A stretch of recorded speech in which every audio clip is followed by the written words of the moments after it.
तो दोस्तों आप सभी का आपके अपने YouTube चैनल एग्ज़ाम पर मैं फार्मासिस्ट रॉबिन सिंह एक बार फिर से आप सभी के लिए लेकर के आया हूँ टॉप 25 क्वेश्चंस फार्मासिस्ट के एग्ज़ाम के रिगार्डिंग।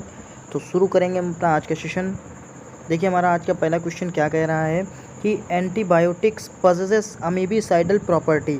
ऐसी कौन सी एंटीबायोटिक्स है जो अमीबीसाइडल प्रॉपर्टी भी रखती है, यानी अमीबा को किल करने वाली प्रॉपर्टी भी रखती है। तो वो है पैरामोमाइसिन, है ना। आपको सीधे सीधे याद करना है कि एंटीबायोटिक्स पजेसेस अमीबीसाइडल प्रॉपर्टी पैरामोमाइसिन, ठीक है। फिर हमारा अगला क्वेश्चन क्या कह रहा है, कह रहा main drug for treatment of syphilis. देखिए main drug for treatment of syphilis, तो जो सिफेलिस है इसके ट्रीटमेंट के लिए जो मेन ड्रग है वो कौन सी है, आप बताएंगे पेनिसिलिन। पेनिसिलिन जो है main drug for treatment of syphilis, ठीक है ना। और ये मिलता कहाँ से पेनिसिलिन, तो ये फंगस से मिलता है जाकर के, किससे मिलता है जाकर के, फंगस से मिलता है जाकर के पेनिसिलम नोटेटम, पेनिसिलम नोटेटम, है ना। पेनिसिलम नोटेटम नामक फंगस से हमें पेनिसिलिन मिलती है। अलेक्जेंडर फ्लेमिंग ने जो है इसे सर्च किया था सबसे पहले फंगस से। फिर हम लोग अगले क्वेश्चन की तरफ बढ़ते हैं जाकर के। तो आपसे पूछा जाए कि पहली एंटीबायोटिक कौन सी है, तो आप बताएंगे पेनिसिलिन। पहली एंटीबायोटिक कौन सी है, पेनिसिलिन है। उसके बाद आपसे पूछा जा सकता है क्वेश्चन कि पहली एंटीबायोटिक्स जो कि बैक्टीरिया से डिराइव्ड की गई थी, पहली एंटीबायोटिक्स जो कि बैक्टीरिया से डिराइव की गई थी, तो आपको बताना है स्ट्रेप्टोमाइसिन। कौन सी है, streptomycin. Streptomycin anti tubercular medicine है जो कि बैक्टीरिया से डिराइव की गई थी। तो first bacterial derived antibiotic streptomycin. फिर हम लोग अगले क्वेश्चन की तरफ बढ़ेंगे जाकर के सेरोटोनिन एंटागोनिस्ट। देखिए जो सेरोटोनिन है, सेरोटोनिन को एंटागोनाइज करने के लिए, सेरोटोनिन के जो इफेक्ट है उसको कम करने के लिए हम लोग क्या देते हैं, सिप्रोहेप्टाडीन। अगर सेरोटोनिन के इफेक्ट को कम करना है, सेरोटोनिन को एंटागोनाइज करना है, तो हम लोग सिप्रोहेप्टाडीन दे देंगे जाकर के। फिर हम लोग अगले क्वेश्चन की तरफ बढ़ेंगे कि Graves disease is a symptoms of. जो ग्रेव डिसीज़ है, ग्रेव, प्लूमर और बेस्डस, तीन डिसीज़ होती हैं, ग्रेव डिसीज़, प्लूमर डिसीज़ और बेस्डस डिसीज़। और ये किससे रिलेटेड होती हैं, हाइपरथायरॉयडिज्म से, हाइपरथायरॉयडिज्म से, है ना। थायराइड ग्लैंड की जब सिक्रीशन ज़्यादा हो जाता है थायराइड हार्मोन्स का, तो उसको कहते हैं हाइपरथायरॉयडिज्म। और ग्रेव, प्लूमर और बेस्डस ये तीन डिसीज़ हैं जो हाइपरथायरॉयडिज्म से जुड़ी हुई हैं। फिर हम लोग अगले क्वेश्चन की तरफ बढ़ेंगे। देखिए हमारा अगला क्वेश्चन क्या कह रहा है, बीसाकोडिल इज़ा। जो बीसाकोडिल है वो क्या है, तो आप बताएंगे इरिटेंट लैक्सेटिव। तो bisacodyl is a irritant laxative. Laxative का मतलब आप समझ रहे हैं, पेट को साफ़ करने के लिए, इंटेस्टाइन को साफ़ करने के लिए।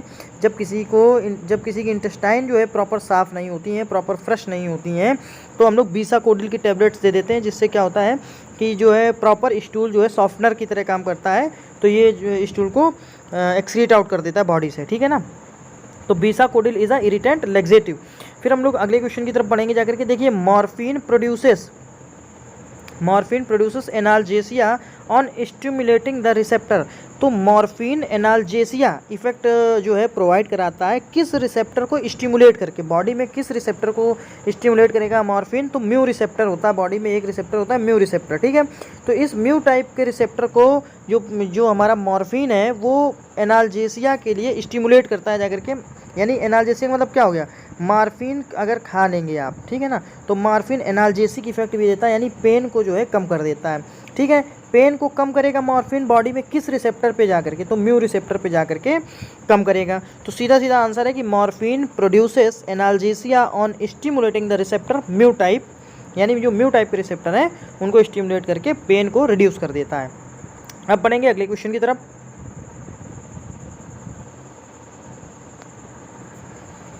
क्या कह रहा है, पेनिसिलिनेज रेजिस्टेंस पेनिसिलिन। देखिए पेनिसिलिनेज जो एक एंजाइम होता है, ठीक है, इसको रेजिस्टेंट करने वाला पेनिसिलिन कौन सा है, methicillin. Penicillinase resistant penicillin is methicillin. बहुत ही अच्छा क्वेश्चन है, बहुत ही शानदार क्वेश्चन है, कहीं ना कहीं किसी न किसी एग्जाम में आपसे पूछा जा सकता है, क्योंकि बहुत सारे एग्जाम्स में ये आया हुआ भी है, ठीक है ना। तो पेनिसिलिनेज रेजिस्टेंस पेनिसिलिन इज मीथिसिलिन। फिर हम लोग अगले क्वेश्चन की तरफ बढ़ेंगे जाकर के, peripheral neuro transmitter is, peripheral neuro transmitter is, तो आपको बताना है नॉर एड्रीनलिन, ठीक है, nor adrenaline. Peripheral neuro transmitter is nor adrenaline या नॉर इपिनेफ्रिन, ठीक है ना, इपिनेफ्रिन या नॉर एड्रीनलिन। फिर हम लोग अगले क्वेश्चन की तरफ बढ़ेंगे, following is used as live attenuated vaccine. देखिए इनमें से कौन सी वैक्सीन ऐसी है जो लाइव एटीन्यूटेड वैक्सीन है, तो आप क्या बताएंगे जाकर के, ये सीबेन वैक्सीन, हमारी सेबिन वैक्सीन और बीसीजी वैक्सीन। BCG मतलब बैसिलस कालमेटी गुएरिन वैक्सीन। और सेबिन वैक्सीन कौन सी है? तो सेबिन वैक्सीन जो होती है पोलियो की वैक्सीन होती है। किसकी होती है? पोलियो की, है ना। सेबिन वैक्सीन पोलियो की वैक्सीन है। तो following is used as live attenuated vaccine, आपको आंसर करना है BCG वैक्सीन और सेबिन वैक्सीन। वैसे देखा जाए तो जो सेबिन है, सेबिन साइंटिस्ट थे, इन्होंने ड्रॉप बनाया था। क्या बनाया था? ड्रॉप बनाया था जाकर के, किसका? पोलियो का, ठीक है ना। उसके पहले वैक्सीन थी, तो जो पोलियो का ड्रॉप है उसको सेबिन ड्रॉप कहा जाता है, ना कि सेबिन वैक्सीन। लेकिन क्वेश्चन है, ठीक है ना, ये ऑप्शन दे दिया था तो इस वजह से इसको आंसर मान लिया गया। फिर हम लोग अगले क्वेश्चन की तरफ बढ़ेंगे। कूम्स टेस्ट इज फॉर, देखिए जो कूम्स टेस्ट है वो किसके लिए होता है? एंटी ग्लोब्यूलिन के लिए होता है। Coombs test is for anti globulin. फिर अगले क्वेश्चन की तरफ बढ़ेंगे जाकर के। HIV can be detect and confirmed by, जो ह्यूमन इम्यूनो वायरस होता है ना, ये HIV जो होता है इसको कैसे हम लोग डिटेक्ट करते हैं और कैसे कन्फर्म करते हैं? तो reverse transcriptase PCR, reverse transcriptase PCR, है ना, रिवर्स ट्रांसक्रिप्टेज PCR, इस मेथड से हम लोग HIV को डिटेक्ट करते हैं। और आपको RT-PCR, इसको कहते हैं RT-PCR। अभी देखिए कोरोना के टाइम पर भी हम लोगों ने RT-PCR टेस्ट किए थे, है ना। तो इसको क्या कहते हैं? Reverse transcriptase PCR। HIV का और कोरोना का टेस्ट एक ही तरीके से डिटेक्ट और कंफर्म किया जाता है, रिवर्स ट्रांसक्रिप्टेज PCR से। फिर हम लोग RT-PCR से। फिर इन ड्राई हीट स्टरलाइजेशन, अगला क्वेश्चन क्या कह रहा है कि in dry heat sterilisation object is heated at, जब आप ड्राई हीट स्टरलाइजेशन करेंगे, स्टरलाइजेशन मतलब जीवाणुहीनता, जब आप ड्राई हीट वाला मेथड अप्लाई करेंगे जाकर के, तो हम लोग कितने डिग्री सेल्सियस पे गर्म करेंगे? तो आप बताएंगे 160 degree Celsius for 2 hours. Dry heat sterilisation के लिए 160 डिग्री सेल्सियस फॉर 2 आवर्स, 2 घंटे के लिए 160 डिग्री सेल्सियस पे हम लोग चीज़ों को गर्म करेंगे, तो वो ड्राई हीट स्टरलाइजेशन की कैटेगरी में आ जाएगा। फिर हम लोग अगले क्वेश्चन की तरफ बढ़ते हैं। क्वेश्चन नंबर 13 क्या कह रहा है? कह रहा है कि temperature used for sterilisation of vaccine, जब किसी वैक्सीन को हम लोग स्टरलाइजेशन करते हैं, मान लीजिए वैक्सीन हमारी बन गई, बनने के बाद तैयार हो गई, अब उसको स्टरलाइजेशन करेंगे तो कितने डिग्री सेल्सियस पे करेंगे? ये क्वेश्चन आया हुआ UPNHM में आया था। ये क्वेश्चन एक UPNHM का पेपर हुआ था, जूनियर फार्मासिस्ट की वैकेंसी आई थी, 150 वैकेंसी, मुझे लग रहा है 2019 या 20 में पेपर हुआ था, 2019 में पेपर हुआ था। तो उसमें ये क्वेश्चन पूछा गया था कि temperature used for the sterilisation of vaccine, 55 से 60 डिग्री सेल्सियस के बीच में किसी भी वैक्सीन को हम लोग स्टरलाइजेशन या स्टरलाइज्ड कर सकते हैं, ठीक है ना। फिर बढ़ेंगे हम लोग अगले क्वेश्चन की तरफ। देखिए हमारा अगला क्वेश्चन क्या कह रहा है? Causative agent for hepatitis B is double standard DNA, ठीक है। Causative agent for hepatitis B is double standard DNA वाले जो एजेंट होते हैं जिनमें डबल स्टैंडर्ड DNA पाया जाता है, वो पॉजिटिव एजेंट होते हैं हेपेटाइटिस बी के लिए, ठीक है ना, हेपेटाइटिस बी के लिए। देखिए इसमें आपको ये वाला ऑप्शन भी याद रखना है, ठीक है। बाकी फिर मैं आपको नाम बताऊंगा, इन्फेक्टियस हेपेटाइटिस, सीरम हेपेटाइटिस, वो अलग चीज़ें है ना। तो यहाँ पे क्या करना है, इस क्वेश्चन के हिसाब से हमको याद करके रखना है कि positive agent for hepatitis B किस तरीके के एजेंट होते हैं? डबल स्टैंडर्ड DNA वाले होते हैं। फिर हम लोग अगले क्वेश्चन की तरफ बढ़ेंगे। ऑल मेटल सिरेंजेस, क्या all metal syringes are sterilized by which method, जो मेटल की सिरेंजेस होती हैं यानी जो धातुओं की सिरेंजेस होती हैं उनको हम लोग किस मेथड से स्टरलाइज करते हैं? तो आप बताएंगे ड्राई हीट स्टरलाइजेशन करते हैं 160 डिग्री सेल्सियस फॉर 2 आवर्स।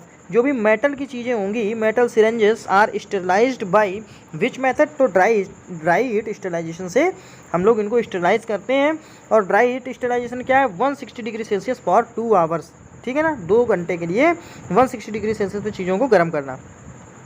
फिर देखिए क्वेश्चन नंबर 17 क्या कह रहा है? कह रहा है कि following are true about Pseudomonas aeruginosa except, एक देखिए ये होता है ज़्यूडोमोनास एरियोगोनेसा, ठीक है, ये माइक्रोब्स है, तो इसके बारे में सभी चीज़ें सही हैं केवल एक चीज़ को छोड़ करके, क्या?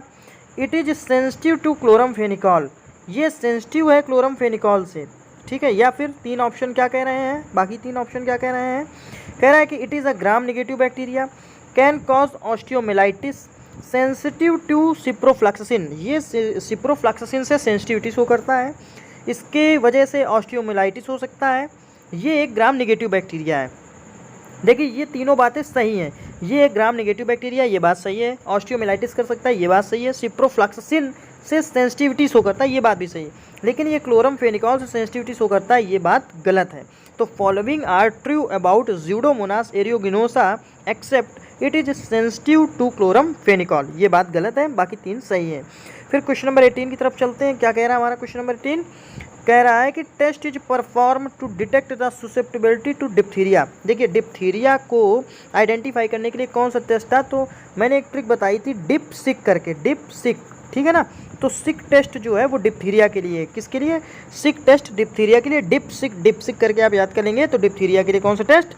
सिक टेस्ट। फिर हम लोग अगले क्वेश्चन की तरफ बढ़ेंगे। देखिए क्या कह रहा है स्मॉल पॉक्स वैक्सीन कंटेन्स। जो स्मॉल पॉक्स वैक्सीन होती है वो लिविंग वायरस ऑफ वैक्सीन होती है। कैसी होती है? यानी जो वैक्सीन के अंदर जो वायरस होगा जा करके वो लिविंग फॉर्म में होगा। किस फॉर्म में होगा जा करके? लिविंग फॉर्म में, है ना। तो लिविंग वायरस ऑफ वैक्सीन होगा जा करके। क्वेश्चन नंबर 20 की तरफ चल रहे हैं। देखिए क्या कहता है क्वेश्चन नंबर 20? कह रहा है कि syphilis is the sexually transmitted disease, यानी एसटीडी। एसटीडी का फुल फॉर्म क्या होता है? Sexually transmitted disease caused by. तो सिफिलिस किससे कॉज्ड होता है? कौन सिफिलिस कर देता है? ठीक है ना। तो आप बताएंगे ट्रिपोनोमा पैलाइडम। ट्रिपोनोमा पैलाइडम जो है वो सिफिलिस कॉज कर देता है। सिफिलिस के लिए ये माइक्रोब्स जो है सिफिलिस का है, ठीक है ना। फिर हम लोग अगले क्वेश्चन की तरफ बढ़ेंगे जा करके। पर अगला क्वेश्चन क्या कह रहा है? कह रहा है trastuzumab belongs to which type of monoclonal antibody. देखिए ट्रांसटूजुमैब की बात हो रही है। ट्रांसटूजुमैब बिलोंग्स, ट्रांसटूजुमैब जो है वो किस मोनोक्लोनल एंटीबॉडी की जो क्लास है या जो टाइप है उससे बिलोंग करता है? ट्रांसटूजुमैब। तो आपको आंसर करना है ह्यूमनाइज्ड क्लास की जो एंटीबॉडी होती है, मोनोक्लोनल एंटीबॉडी, उससे बिलोंग करता है ट्रांसटूजुमैब। अब इसको याद कैसे करेंगे? बहुत अच्छा क्वेश्चन है, इसलिए बता रहा हूँ कि जो ह्यूमन होते हैं, ह्यूमन होते हैं, जो मानव होते हैं, आपने देखा होगा कि जो मानव, इन्हीं में जो है एक टेंडेंसी पाई जाती है, तू तड़ाक करके बात करते हैं। कैसे? तू और तड़ाक, है ना। तो तू यहाँ पे क्या कह रहा है? ट्रांसटूजुमैब। टू को आप टू याद कर लीजिए, ट्रांसटूजुमैब। तो तू तड़ाक वाली लैंग्वेज आ रही है यहाँ पे। और ह्यूमन यानी मानव इस तरीके से बात करता है तू तड़ाक करके, तो ऐसे याद कर लीजिए कि ट्रांसटूजुमैब। तो तू तो यानी ह्यूमनाइज्ड, है ना, इस तरीके से याद कर लीजिए। तो ये याद करने के कुछ ट्रिक्स हैं, फंडा हैं, इनको आप अप्लाई करिए, याद कर लीजिए। कह रहा है test is performed for the diagnosis of scarlet fever. Scarlet fever है ना। तो test is performed for the diagnosis of scarlet fever Schultz Charlton test भी है, ठीक है ना। और एक टेस्ट और भी है जिसको कहते हैं performed for the diagnosis of scarlet fever. Scarlet fever के लिए डिक टेस्ट है शायद, ठीक है ना, डिक टेस्ट है शायद। फिर मैं आपको बता दूंगा इसको थोड़ा सा कंफर्म करके, एग्जैक्ट मुझे नहीं याद आ रहा है। स्कारलेट फीवर के लिए डिक टेस्ट है। तो यहाँ पे अभी आपको इसको याद करना है कि शुर्ज-चार्टन टेस्ट जो है ये भी हमारा स्कारलेट फीवर के लिए है। स्कारलेट फीवर के लिए शुर्ज-चार्टन टेस्ट भी है और डिक टेस्ट भी है, दोनों टेस्ट हैं, ठीक है ना। फिर क्वेश्चन नंबर 23 की तरफ बढ़ते हैं हम लोग। क्वेश्चन नंबर 23 क्या कह रहा है कि Bacillus subtilis used in the assay of. जो बैसिलस सबटाइलस है माइक्रोब्स, हमारा जो बैक्टीरिया, इसको हम किसके एसे में यूज़ करते हैं? तो कैनामाइसिन बी के एसे में, रिफाम्पिसिन के एसे में और स्ट्रेप्टोमाइसिन के एसे में। और मैंने अभी क्या बताया था कि पहली बैक्टीरियल एंटीबायोटिक्स कौन थी? तो आप बताएंगे स्ट्रेप्टोमाइसिन थी। किसने खोजी थी? आप बताएंगे वॉक्समैन ने खोजी थी। किसने खोजी थी? वॉक्समैन ने। ये क्वेश्चन पूछा जाता है, बहुत ही अच्छा क्वेश्चन है कि first bacterial antibody is developed by, is searched by, ठीक है। तो आप बताएंगे वॉक्समैन। किस साइंटिस्ट ने पहली बैक्टीरियल एंटीबायोटिक खोजी है? तो वॉक्समैन थे। और ये तो सभी को पता है कि पहली एंटीबायोटिक किसने खोजी? तो आप बता देंगे अलेक्जेंडर फ्लेमिंग ने खोजी थी। कौन सी थी? तो आप बता देंगे जाकर के हमारी पेनिसिलिन थी। कहाँ से मिली थी? फंगस से मिली थी। फंगस का नाम क्या था? पेनिसिलिन नोटेटम था। लेकिन ये क्वेश्चन कोई नहीं जानता है कि स्ट्रेप्टोमाइसिन जो है पहली बैक्टीरियल एंटीबायोटिक थी। किसने खोजा था? वॉक्समैन ने खोजा था। फिर हम लोग अगले क्वेश्चन की तरफ बढ़ेंगे। क्वेश्चन नंबर 24 क्या कह रहा है हमारा? क्वेश्चन नंबर 24 कह रहा है कि biological inhibitor used for the moist heat sterilisation. देखिए बायोलॉजिकल इनहिबिटर, बायोलॉजिकल का मतलब जो जैविक इनहिबिटर की तरह काम करेगा, ये मॉइस्ट हीट स्टेरिलाइजेशन में हम लोग यूज़ करेंगे। तो कौन सा है? आप बताएंगे Bacillus thermophilus. Bacillus thermophilus is used as a biological inhibitor for moist heat sterilization, ठीक है ना, इन मॉइस्ट हीट स्टेरिलाइजेशन। तो आप सीधे सीधे याद कर लेंगे कि biological inhibitor used for moist heat sterilization is Bacillus thermophilus, ठीक है ना। अब देखिए यहाँ पे क्या मॉइस्ट हीट, मॉइस्ट का मतलब क्या होता है जाकर के? मॉइस्ट का मतलब होता है मॉइस्चर एक तरीके से, ठीक है ना, या लिक्विड से रिलेटेड। और हीट का मतलब क्या होता है जाकर के? हीट का मतलब गर्म करना। और यहाँ क्या है? बैसिलस थर्मो जो वर्ड आ जाता है ये हीट के लिए ही आता है, तो यहाँ से थर्मोफाइलस से थर्मो पकड़ लीजिए और यहाँ मॉइस्ट हीट से हीट पकड़ लीजिए। अब इन दोनों को आपस में कनेक्ट कर लीजिए, तो इसका क्वेश्चन का आंसर आपको जल्दी याद हो जाएगा कि biological inhibitor used for the moist heat sterilization is Bacillus thermophilus. फिर हम लोग अगले क्वेश्चन की तरफ बढ़ेंगे, क्वेश्चन नंबर 25, जो कि आज का हमारा लास्ट क्वेश्चन है। क्वेश्चन तो देख करके आपको बहुत सरल लग रहा होगा, लेकिन इसको थोड़ा सा हल्का सा टफ बनाने की कोशिश करेंगे। कह रहा विडाल टेस्ट इज फॉर, तो ये तो सभी को पता है कि Widal test is for typhoid, क्योंकि आजकल आप किसी भी डॉक्टर के पास चले जाएंगे, ठीक है, तो कुछ नहीं लिखता, सबसे पहले लिखता है CBC, MP और विडाल, मतलब ये 3 बिल्कुल मैंडेटरी हैं। अगर डॉक्टर के पास जाओ तो ये 3 टेस्ट मैंडेटरी, जैसे क्या इंटर के बाद BA या BSc करना बिल्कुल मैंडेटरी है, ठीक है। कोई निपट जाता है तो 13वीं भी लोग कर देते हैं, वो भी मैंडेटरी होती, मतलब ये तो मजाक की बात है। इस तरीके से है ना कि ये इंटर के बाद जैसे नहीं लोग कहते हैं कि इंटर के बाद जो है BA या BSc करना बिल्कुल मैंडेटरी है, अगर ये नहीं किया तो बेकार। उसी तरीके से MP, विडाल और CBC, ये अगर किसी डॉक्टर के पास आप चले गए, खासकर झोला छाप जितने हैं, ठीक है ना, तो ये 3 टेस्ट तो बिल्कुल मैंडेटरी हैं, वो लिखेगा ही लिखेगा, ठीक है, भले ही ज़रूरत हो या ना हो, भले ही रिपोर्ट ना जानते हो। तो Widal test is for typhoid, ठीक। लेकिन अब क्वेश्चन आपका जो टफ बनेगा वो जाकर के ये बनेगा, जाकर थोड़ा सा हल्का सा टफ बनाएंगे कि जो टाइफाइड हमारा है, जो टाइफाइड है ये हमारा किससे होता है, बैक्टीरिया से होता है, वायरस से होता है, किससे होता है, पहला क्वेश्चन तो ये है। और दूसरी बात क्या है कि टाइफाइड से हमारा कौन सा आर्गन, बॉडी का कौन सा आर्गन जो है प्रभावित होता है, ये आपको आंसर करना है कि टाइफाइड फीवर में बॉडी का कौन सा आर्गन प्रभावित होता है। दूसरी बात, टाइफाइड जो फीवर है वो कैसे होता है, बैक्टीरिया से या वायरस से।